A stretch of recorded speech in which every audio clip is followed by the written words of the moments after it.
PodCastle, episode 886, for Tuesday, the 15th of April, 2025. The Cuckoo of Vrežna Mountain, by Filip Hajdar Durnošek Zorko, read by Yaroslav Barsukov, and rated PG-13.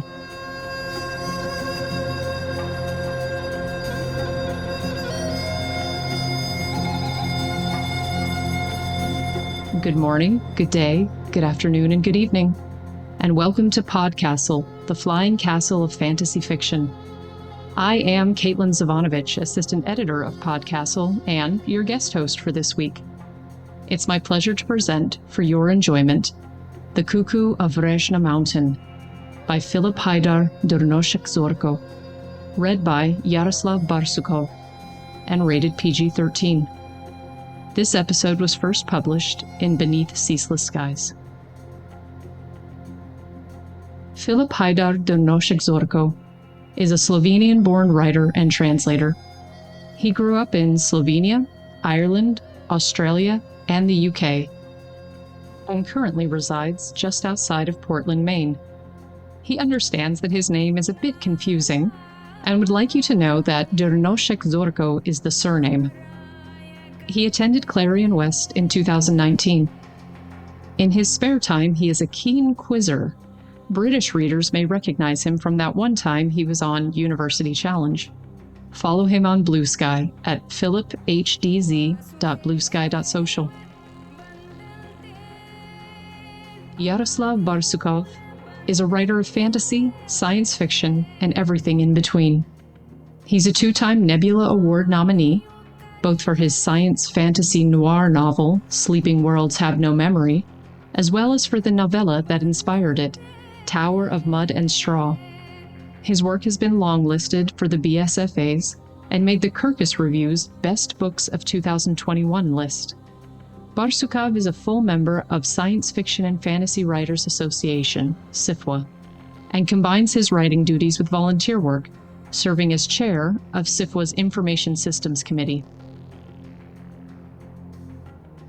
And now pay attention, for our tale is about to begin.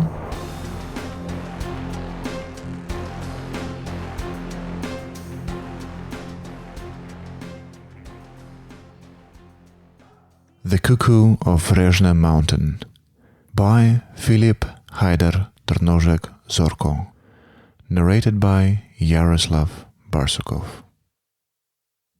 I realized I was in love with Ivor the day he went up the mountain to speak with the goddess. We were at that age when the affectionate ease of childhood tips over into something different, when every touch could be the casual brush of friendship or something more, and I would never know in advance which was which. There were many times in those days when Ivor would take my hands in his, larger and warmer and smooth with the orange blossom oil he rubbed into them, and I would jerk away with some hasty apology and adjust my trousers while he was not looking. To this day, I find the smell of oranges arousing at the most inopportune times, of which, in a town known for its citrus trees, there are uncomfortably many. Which is to say that it was not entirely unexpected, this matter of my being in love with him, except insofar as I had never considered the option until it was upon me. And if we had been boys further up the coast, away from the Oracle and her mountain, perhaps this would have been a cause for celebration, the sort of slow exploration of love and youth that ends mutually in a friendship deeper than it was before. But Ivor was a scion of the city of Vrežna, and his mother Silva was a devout woman. Her ways were the old ways, and that was why I woke early one morning to climb a mountain with Ivor and wait out the dew, wait out the dawn, wait out the moment he emerged from the goddess's temple, a betrothed man. The temple stood facing the sea, the bulk of the mountain shielding it from the town below. It was a simple structure, columned and open to the elements with a tall pointed roof. Inside, the floor was given over to a shallow pool of water that was a hand deep at most. There was no altar, The oracle did not accept gifts. Ivor splashed through the water like a man born to the task. Silva and I remained outside, but the demarcation was immaterial. The oracle's temple was curiously small. It was easy to see everything that went on inside. Vrežna's people claim that only those born within sight of her mountain could see the oracle's physical form. I do not know if this is true. I do know that until that day, until I looked at the thing slumped at Ivor's feet, I had never seen anything in the temple. It was a woman slumped against the shallow steps rimming the pool. Her skin was the same light brown as Ivor's, but mottled with pale splotches, like someone had spilled ink that sapped color rather than grounded it. Her open eyes were an even gray. She looked as though dead, I thought, until her lips opened around an indrawn breath. "How strange," Silva said to me, and it took me a moment to realize that she was not looking inside the temple, not speaking of the woman lying there. "To stand with one of the godless on the oracle's mountain. Or perhaps 3 dead gods is not enough for you? Would you strike down our Vrežna, given the chance?" She said it as if she had not herself stamped the permission form that allowed a non-Vrežni access to the mountain. 2 dead gods, I murmured. The 3rd survives. "Even worse. Yours are not the only people to suffer the death of a deity, nor would you have been the only ones to seek out new beliefs. But to willingly abandon a living god? That is why they call you godless." This was a game she played with me. Once I had been a plain piece, a child of the godless brought to Vrežna by a dying father, the perfect subject for a performance of generosity. She'd taken me in, raised with me her son, never in anything like brotherhood, but as an ornament, to single her out in the crowded world of Vrežna society. Eventually she realized Ivor's affection for me was unlike hers. Now the game she played was against a person, not an ornament. "Oh, Vrežna has nothing to fear from me," I said, smiling, because it was safer to pass these conversations off as a shared joke, rather than acknowledge the current of suspicion beneath the surface. Silva would not have been the first to blame the godless for some unrelated misfortune. "And besides, the godless did what they thought was best for them. They would not ask the same of others." I was careful not to say "we." I had a child's memory of my people, all the stories and none of the meaning. I had a blanket which my mother had given my father the day they married and which had smelled of him for weeks after his death, and now smelled of nothing but dust and old textiles, but was comforting all the same. I had the sense that these things mattered, and also that Silva wanted them to matter, because this would prove that I was godless in the uncapitalized sense as well, the sense that was synonymous with barbaric, and then the game would be up, and I would be the loser. For these reasons, I did not say "we." "Would they not?" she went on. "I knew your father, Emre, perhaps better than you did. You were so young. You did not see the effect it had on him, living in the oracle's shadow." Ivor emerged from the temple before I could say something unwise. Behind him the pool was empty. I examined his face for signs he'd seen the same thing I had, but there was nothing. And I thought that perhaps I was looking for meaning where there was none, because Ivor wore his smallest, truest smile. "The oracle has spoken?" Silva asked. "She has. I know who I will marry." He smoothed his smile away, but not before I read the truth in it. It was someone he liked. Candidates crowded my thoughts like gnats. Cold, judgmental Zima, whose mother owned half the city and who was, against all odds, Ivor's closest friend. Anna, the itinerant poet who appeared in our lives once a year like a thunderclap. Timotei, who cooked Peter at his father's stall in Monument Square and always gave Ivor extra. Any of them would be a good match for Ivor. I was happy for him. But not as happy as I should have been. And that is how I realized I wanted the name to be mine. At his betrothal ceremony a week hence, I wanted to watch him climb to his feet and roll his tongue around the syllables of my name. Emre, Emre, Emre. Each repetition a little different, a little odd, not in the way other Vrežni mispronounced my name, but as if he was searching always for the correct pronunciation, the way of hearing my name, that after a decade in Vrežna, even I was not sure I would recognize.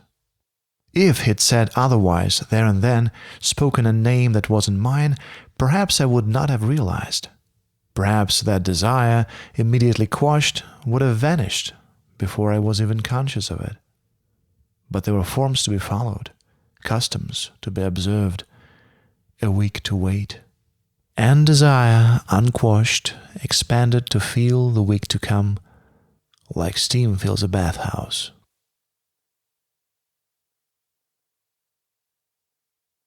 Then came the hike back down, a pause for breath, the too casual distance I kept from Ivor. "What's this?" he asked. "On your neck?"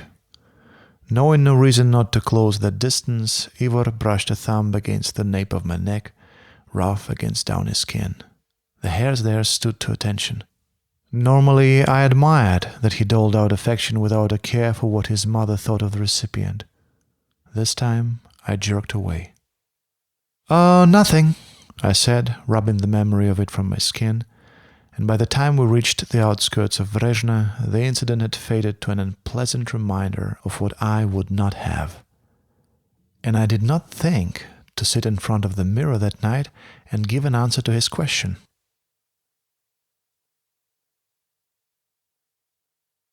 It took Ivor a day to notice I was avoiding him, 3 to call me on it. This he did politely, with a bowl of dried greengage and small cups of wine in the alcove by his bedroom window. He was polite too, in ignoring the way my hand twitched away from his when we had designs on the same piece of fruit. I sipped the wine, a local vintage made rare by disease among the vines, and waited for Ivor to speak first. "I think something is bothering you," he said more tactfully than I deserved, "ever since I spoke to the oracle." "I am the foreigner here," I said, because that was what I'd learned to say many years ago when Silva had first taken me in. "It's not my place to question your customs." Ivor caught my wrist before my fingers could begin to worry the threads of my sleeve. "And if you were out there, in Monument Square, speaking to a pair of lovers you did not know, I would agree with you. But you're not. You're in here, in my bedroom, and here there are 2 of us. You and me. Your customs and mine." He grinned, and it was embarrassing how persuasive I found the flash of a crooked tooth. "In this room, we're neither of us foreigners, Em. Something is bothering you, and I think it has to do with me, with the betrothal." Here his voice broke, delicate as a hair splitting in two. I would like to know why my best friend does not wish me to marry." It came so easily to him, this magnanimity. He shrugged off the privilege of his birth like a person hangs a winter coat on the hook beside the door, knowing it will be there when the time comes to step outside again. "I do want you to marry," I said carefully. "It's only, the oracle. It's, strange to me, sometimes, how much control you give her. That much I inherited from my father." I did not ask, what would you do if something happened to the oracle? To the Vrežni, God-death was something that happened elsewhere. Instead, I said, vaguely, to have no choice in marriage. There were several things Ivor could have said in response to this. Defend his beliefs, or question mine, the way Silva would have done. I'd have had no answers for him. Or perhaps turn to the issue of my father's death, conclude that no godless could long survive in a city so steeped in love for its goddess. He said, "And if it was your name?" Ivor could have read my feelings in the stillness of my limbs. My heart beat very fast. I gestured erratically with my free hand, as if to wipe truth away with nonsense. Ivor withdrew his fingers from my wrist. I wondered if he had felt my pulse, if it embarrassed him. This was foolish. My body reacted with hope where there was none. If Ivor had truly heard the oracle speak my name, he would have never so much as hinted at it. It was bad luck to reveal the oracle's prophecies outside the appointed times. Just last month, a fire had spread through the waterfront district because it was whispered of a magistrate who had bragged too widely about the new mansion the oracle had bade him build there. I was Vrežna enough to know that. But in his bedroom or out of it, I would never be a true son of the city. That was why I put aside his magnanimity, and I said, "Then I would tell you that I am the foreigner here. Your customs are the ones that count." Ivor leaned forward, chin propped up on his hands, intent on me. I thought he would argue, call me out again. His face was close enough for me to see them, the words in his eyes. He wasn't speaking. "All right." One hand found my shoulder in the easy affection of boyhood. "You'll be there then, at the betrothal. I'd like you to be there." His lips were speckled, a faint dusting of lighter skin complicating the boundary between his mouth and the rest of his face. It was the sort of detail one only noticed about oneself, or about someone one desperately wished to kiss. "Yes," I managed to say. Ivor looked concerned, and I hated the thought that he'd seen me staring. He would pity me if he knew, and call it comfort. "I'll be there. Of course I'll be there." His fingers lingered on my shoulder a moment more. Then he nodded, and I couldn't tell whether he believed me.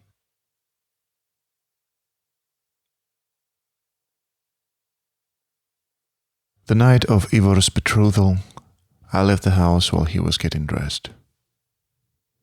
In Brožga, the language of the godless, the word city was masculine, but the Vrežni called their city her, as if she were the oracle writ large, a being of 50,000 souls with cobbles for bones and blood in her fountains.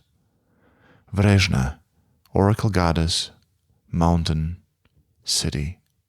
She was everything, and I did not often walk her streets alone. I spent my days running errands for silver, crisscrossing the city, building her connections one strand at a time. But I was not really alone when I walked for her. Her spectre was there, her seal on a letter I carried, her instructions loose in my mind or committed to a scrap of paper. Likewise, my leisure time was mostly spent in Ivor's company. So this, alone, aimless in the night, only my own feelings driving me beyond the walls of my bedroom, this was different, unusual, like the eyes of a foreign city settling on the back of my neck. I stopped by the statue of Erzat, the playwright, in Monument Square. This was the lesser of the two monuments that gave the square its name, overshadowed by the oracle's fountain, but I liked it better for the steps surrounding it, where one could sit and meet a friend, or, in quieter moods, think without being bothered. Excuse me." The voice barely registered. I wanted to think, to justify hurting Ivor for my own comfort. "Excuse me." I looked up. The man trying to get my attention was not from Vrežna. He wore clothing tailored too tight for the city's humidity, and his voice was thick with an accent that, most nights, I would have dismissed as simply foreign. This night, alone on Erzat's steps, Ivor, even now addressing the crowd at his betrothal, I answered, without thinking, in Brožga. "May I help you?" The man beamed and replied in kind. I struggled to follow his plight in what was our shared mother tongue. He was a visitor from the north. He'd gone for a walk in the afternoon, gotten turned around when night fell. Could I direct him to the North Market lodging house? I could. I gave him directions. As I settled back against Erzat's plinth, Thinking the exchange over, the man said, "Your brozga is very good," a phrase which I heard all too often in reference to my Vrejnian, but which had never before been applied to my first language. I raised my hand to my neck like I always did when I felt unsure. Mistaken uncertainty for shyness, the man smiled encouragingly. "Thank you," I muttered, sweeping the hair away from my neck as if that had been my intent all along. The man recoiled. "Vigi's memory preserve us," he whispered. At first I thought I'd misheard, so long had it been since I had heard my father's tales of the godless's erstwhile deities. Sigi of the sea, beloved of her people, dead these many years. Niji of the fields, beloved of his people, dead these many years. Vigi of the sky, beloved of her people, not dead but gone these many years. The look on the man's face was twin to the one moon above. I had not misheard. "Is everything all right?" I asked. "Your neck," he whispered. "You have seen her, child." And then louder, as if in invocation, "You have seen the cuckoo." I got jerkily to my feet. Too late, the man averted his gaze, drew his cloak about him as if to conceal himself from misfortune, and shuffled away across the square. I watched him go. The part of me that defaulted to polite usefulness urged me to follow and point out he was going the wrong way. "What's this?" Ivor had asked. "On your neck." My fingers traced the side of my neck. The skin there was smooth and cool, like a statue's. Terror filled the back of my throat, a child's terror or an adult's, thinking himself beyond the fears of childhood and suddenly confronted with the truth of them. I should have realized sooner. I should not have needed the strangeness of the day, the way I'd felt off-kilter ever since Ivor came down the mountain. And now here, the stranger who I recognized as kin, but who did not recognize me. I should have heeded the stories. I stumbled to the rim of the fountain. The goddess, the oracle, clothed in marble, knelt above me, water pouring from hands outstretched in offering. It would have been a kind depiction were it not for the cruel smile on her face, her onyx eyes, and the way a person looking up at her felt a shiver down the spine. This was the oracle of Vrežna. She ordained the good and the bad. It was a balance her people put their trust in. I tried to remember that, even though her eyes always seemed hard to me. The falling water did not distort my reflection enough to hide the pale lines curving around my neck. They had not yet spread to my collarbone, but I knew they would. They would cover more and more of my skin like a fever burning through my body, hotter and hotter, until either the cause was driven out or I was dead. I knew my people's stories, the content, if not the meaning. I knew why we were godless, though I had lived most of my life in a city with a patron goddess and felt only a shadow of the dread my father had. I knew the power the godless were imbued with from childhood to detect the parasite that had destroyed our gods. I had stood in its presence. I had seen the figure in the temple and believed it an image of the oracle's sinister side, but my skin had recognized it. The cuckoo had come for Vrežna, and the balance was tipping towards cruelty, towards malice, towards the onyx glint in Vrežna's eyes.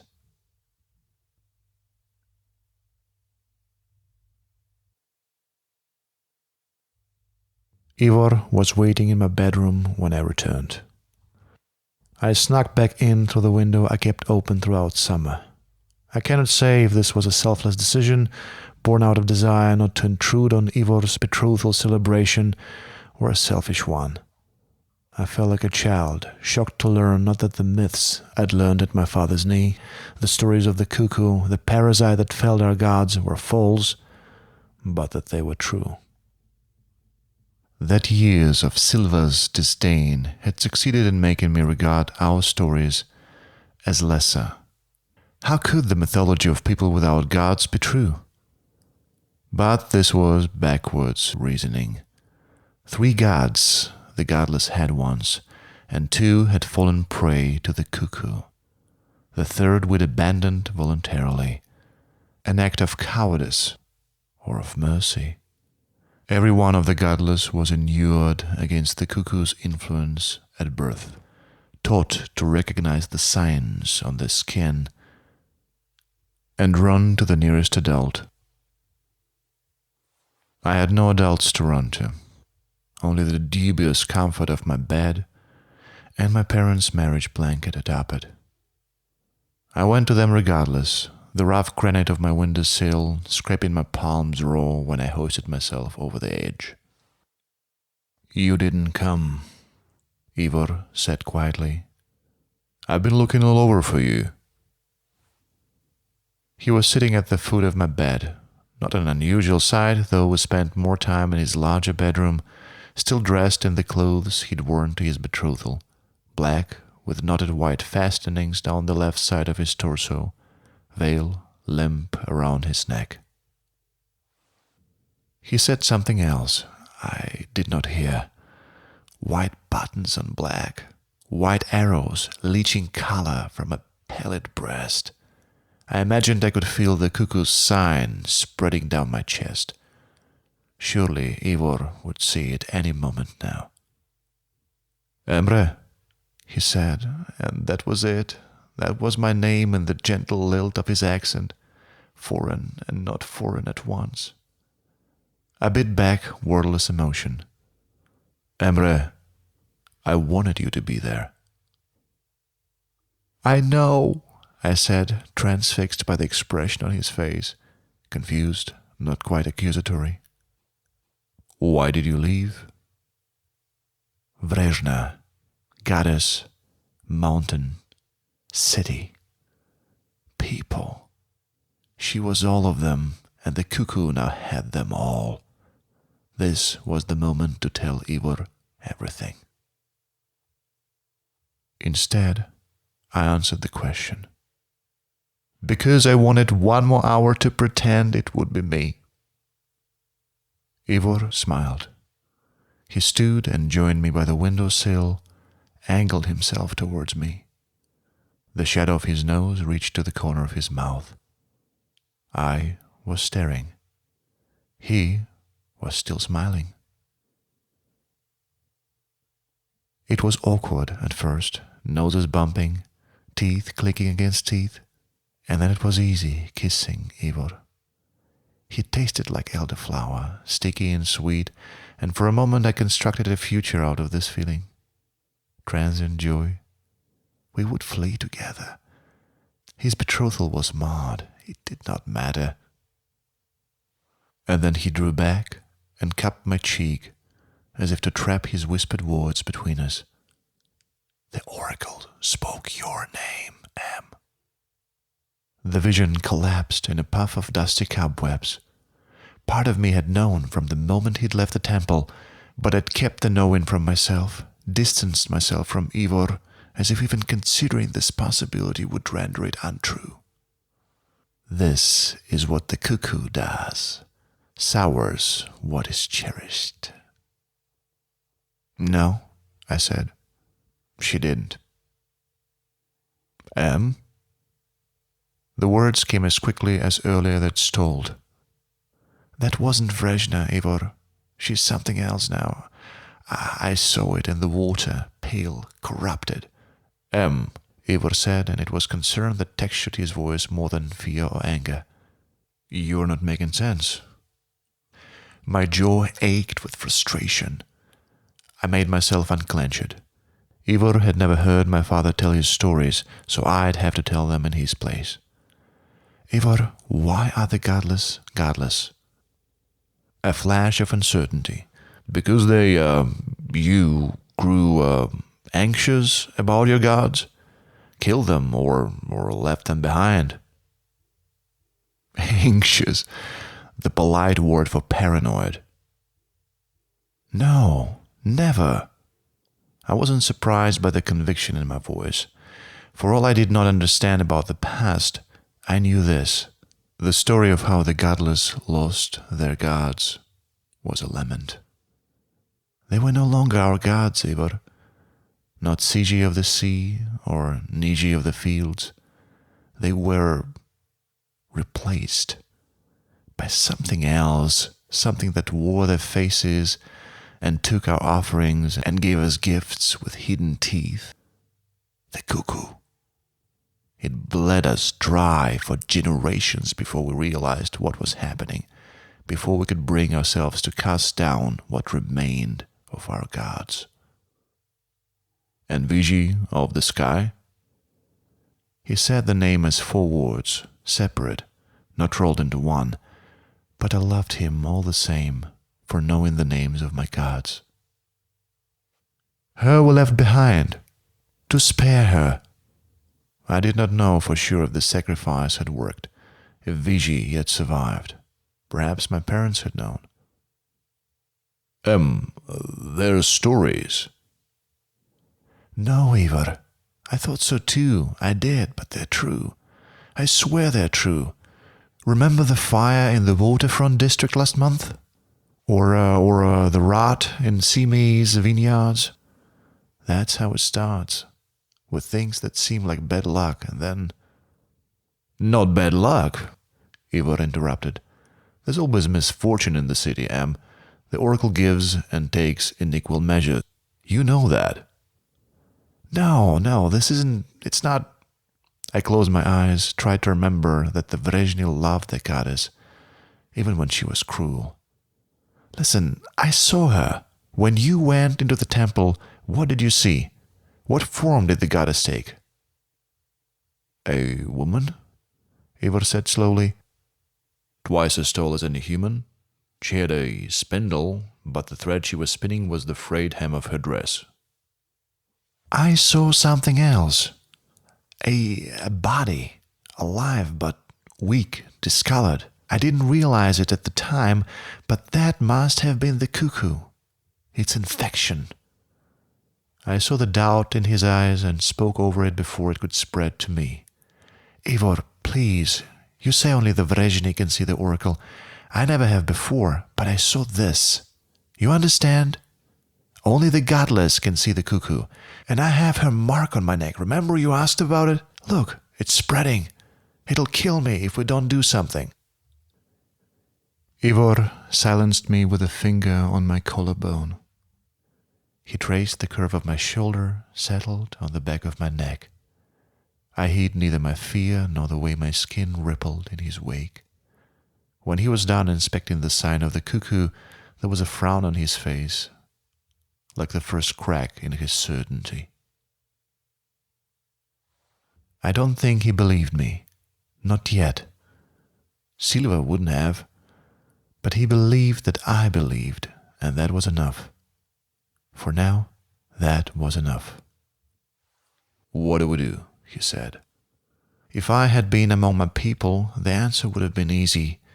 Leave. Put ourselves beyond the cuckoo's reach, journey up the coast until distance dulled the sign around my neck. But I had nowhere to go. No one but Ivor, who was a son of Vrežna, and he deserved the chance to confront the thing that had corrupted his god.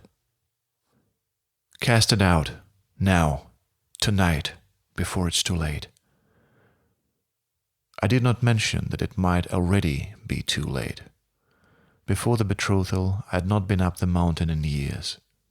Who knew how long the cuckoo had been dwelling on Vrežna mountain, infecting the goddess, corrupting her pronouncements? Some of the oracle's prophecies reached far into the future. It was possible the cuckoo had done too much damage already, had tainted the city in ways that wouldn't be clear for decades. But in the set of his jaw, the crease around his eyes, I thought that perhaps Ivor understood this nonetheless. that he knew, although he kept the knowing from himself. "And us?" he said. "What does this mean for betrothal?" I told him how insidious the cuckoo's influence was, how even its gifts eventually turned sharp and cutting. Surely he could guess the answer, but oh, how tempting it was instead to tell him the betrothal was sound. And who was to say I wouldn't be right? I was only an expert in comparison to him.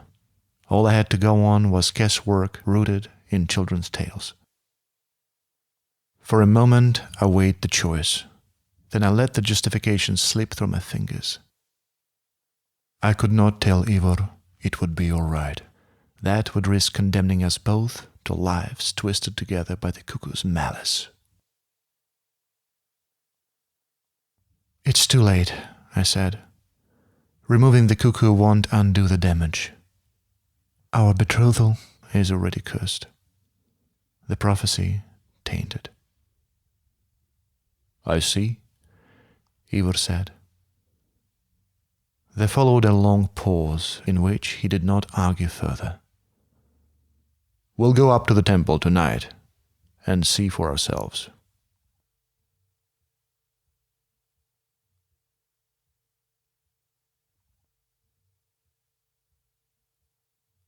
We trudged up the mountainside together to cast a parasite out.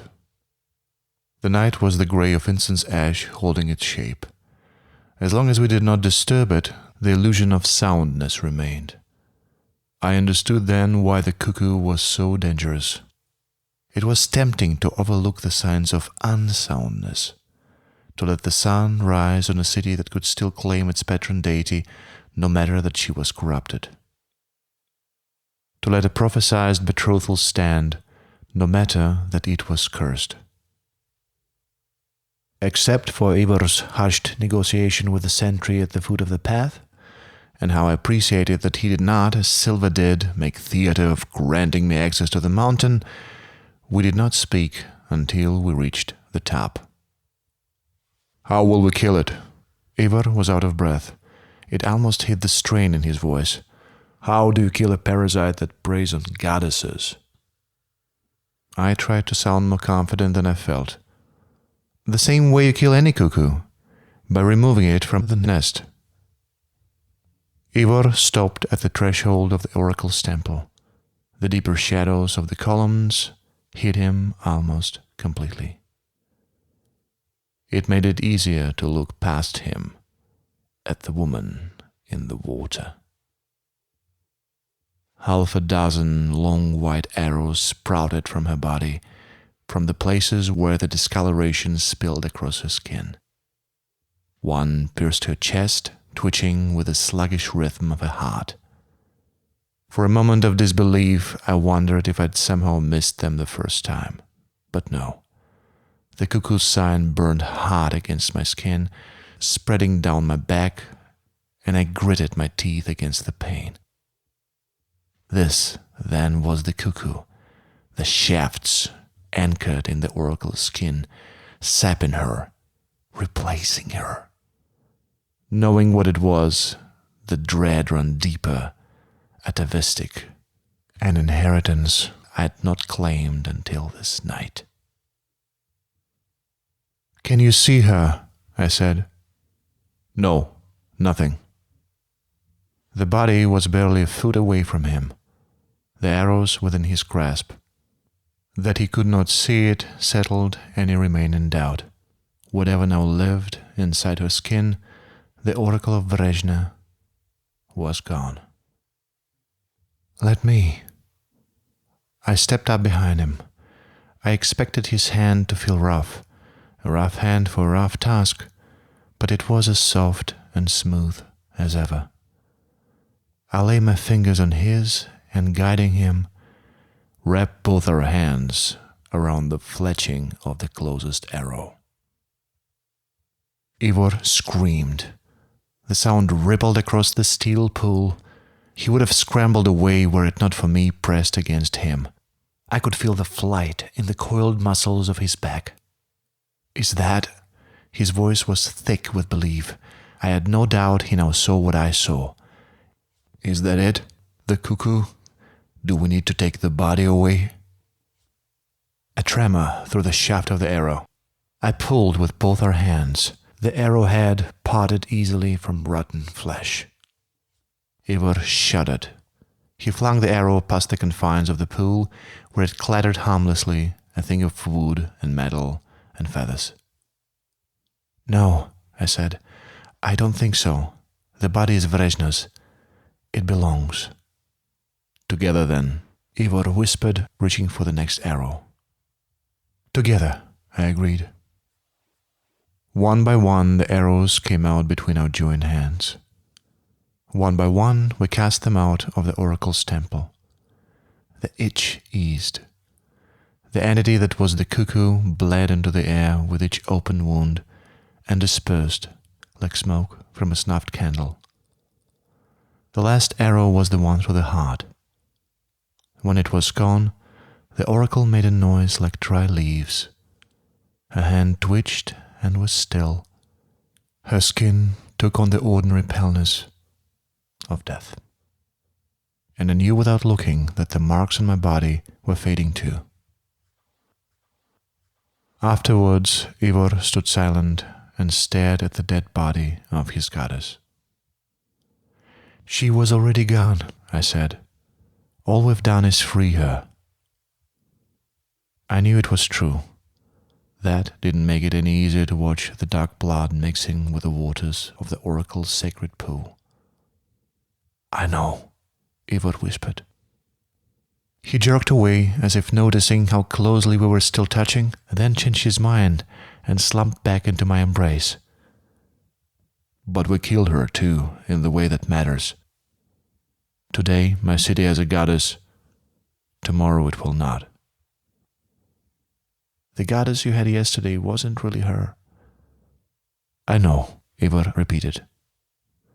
He crouched by the dead goddess's side and untied the betrothal veil from around his neck.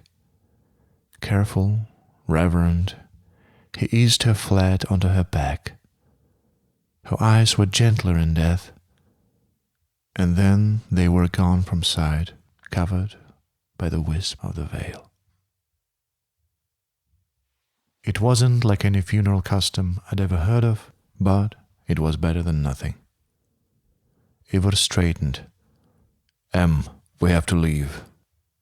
"What do you mean?" "No one will believe us. You know they won't.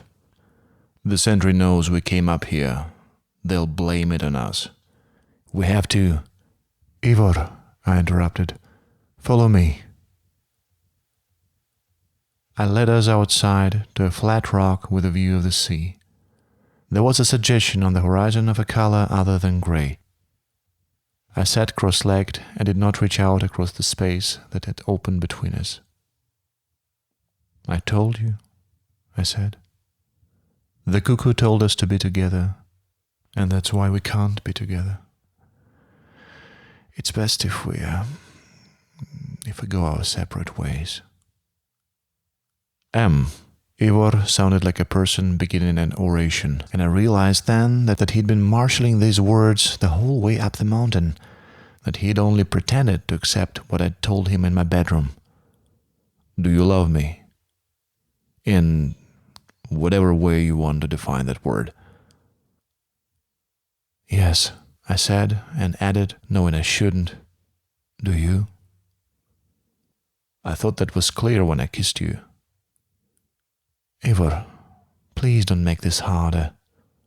Ivor reached for my hand.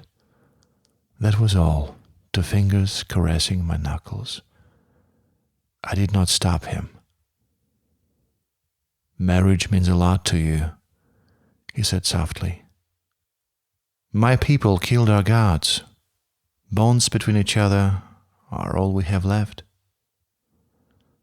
"I understand." Ivor smiled. Dawn colored his teeth. "Really, I do. But what if we traveled together? Found your people, maybe? Or went somewhere farther away?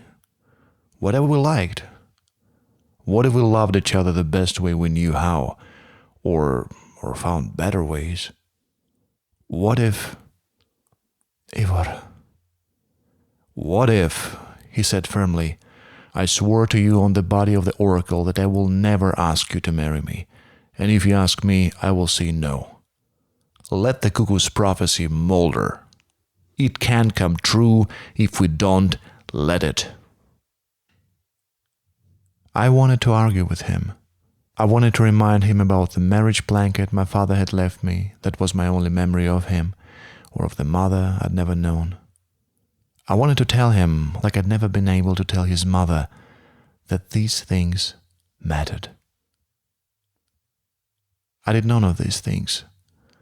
I looked into his eyes, rimmed with tears, and saw myself reflected there. He and I were the sole witnesses to the final death of the oracle of Vrežna.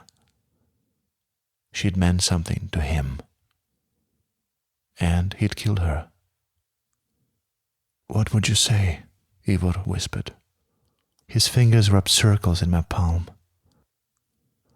I'd say, we're both of us foreigners now.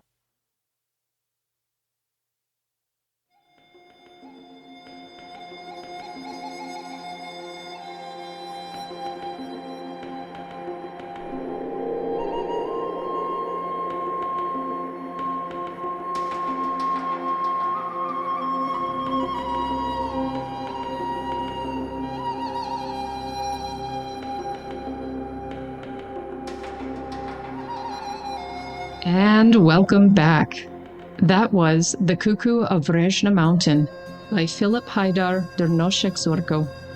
And if you enjoyed that, check out his other stories, such as PodCastle, episode 683, 3 for Hers, or Escape Pod, episodes 750 and 896, The Anatomy of Miracles, and The AI That Looked at the Sun.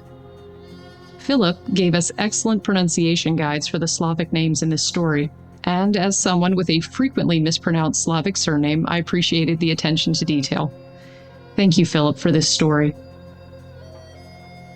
Discovering that the beliefs you held as a youth are not entirely true is a common human experience, dare I say, a universal one. We each go through some sort of crisis of faith in order to pass from child to adult, from naivety to enlightenment, from foolishness to something hopefully approaching wisdom. Some lose faith in religion, the gods of their fathers. Others discover that their assumptions about the world are based on carefully curated propaganda. And even those that retain their faith or worldviews generally have that gut punch experience of realizing their parents are not all wise or all knowing. And it is painful when our gods die. It is painful to abandon them, even for our own good. Emre has the opposite experience in this story. He instead discovers that the stories of his youth are true. The gods are real, the cuckoo is real, and with that knowledge, he is responsible. He must do something about it. Did I feel a twinge of jealousy? Does part of me long to be wrong? To discover instead that the magic and the miracles of my childhood faith were true all along?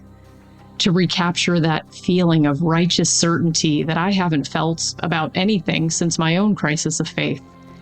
But Emre shows us we cannot go back.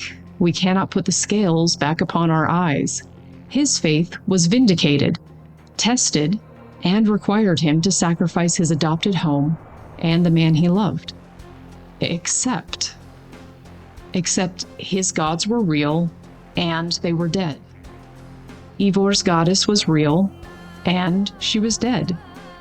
The cuckoo tainted the future they might have had, and they chose that future regardless. I love the line, "We're both of us foreigners now." Emre and Ivor lost their gods and chose each other. They chose to step into the wilderness, the unknown, together. Instead of sacrificing themselves to despair or the cruelty of faith, they chose to have faith in love. There's a lesson, for me at least, if not for all of us. Hope, love, taking that step into the dark and refusing to succumb to despair. We're all of us foreigners now.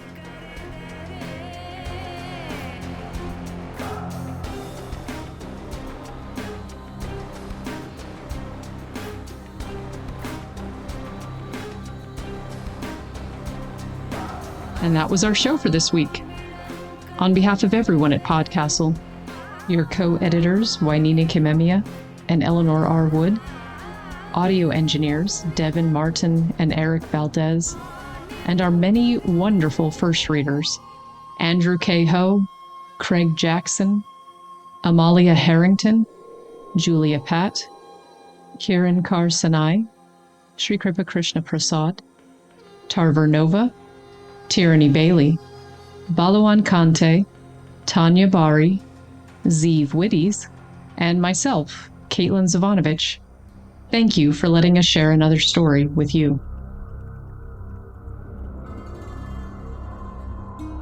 The legal bit. PodCastle is part of the Escape Artists Foundation, a 501c3 nonprofit, and this episode is distributed under the Creative Commons Attribution, Non-Commercial, No Derivatives 4.0 International License. That means you can share it, and please do, but you cannot sell it and you cannot change it. If you want specifics, check creativecommons.org. Our music is by Shiva in Exile. Everything we do on PodCastle is 100% donor funded, and if you'd like to support what we and the rest of EA do, please join us on our Patreon at patreon.com/EA Podcasts. Prefer another method? There's details for supporting us via Twitch, Amazon Prime, Ko-fi, and PayPal on escapeartist.net. We'll be back next Tuesday with another fantastic tale. In the meantime, you might care to check out our sister podcasts, Escape Pod for science fiction, Pseudopod for horror, Cast of Wonders for YA speculative fiction, and Cat's Cast for speculative cat stories. If your heart belongs to us, though, we'll see you next week. Be safe and be kind.